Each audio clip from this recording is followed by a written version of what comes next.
નમસ્કાર દર્શક મિત્રો, પંચાયત સમાચાર 24 માં આપનું સ્વાગત છે। નજર કરીએ સમાચાર પર। આંગણવાડી એક લાભ અનેક સગર્ભા માતા બાળકો કિશોરીઓને મળી રહ્યો છે વિવિધ યોજનાઓનો લાભ એક જ સ્થળેથી।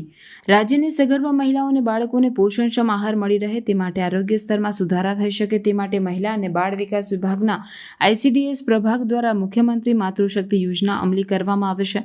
આ યોજનાનો લાભ લેનાર લાભાર્થી પૂજાબેન પરમાર કહી રહ્યા છે કે ICDS વિભાગ અંતર્ગત દાહોદ જિલ્લાના ઘાંચીવાડ આંગણવાડી કેન્દ્રમાં દર મહિને માતૃશક્તિના 3 પેકેટ મળે છે, જેમાં 2 કિલો ચણા, 1 કિલો તુવેર દાળ અને 1 લીટર શીંગતેલ આપવામાં આવે છે। આ યોજના હેઠળ મહિલાઓને 1000 દિવસ સુધી ગુજરાત સરકાર દ્વારા સહાય આપવામાં આવે છે। લાભાર્થી પૂજાબેન પરમાર ગામની બીજી મહિલાઓ પણ માતૃશક્તિ યોજનાનો લાભ લઈને પોતાનું અને પોતાના બાળકનું આરોગ્ય સ્વસ્થ રહે છે। મહિલાઓ માટે અડીખમ સરકારનો આભાર વ્યક્ત કર્યો હતો। મારું નામ પૂજાબેન શૈલેષ પરમાર છે। હું ઘાંચીવાડાની દાહોદ દેસાઈવાડ છેલ્લા પડ્યા ઘાંચીવાડાની 3 નંબરની આંગણવાડીમાં આવું છું।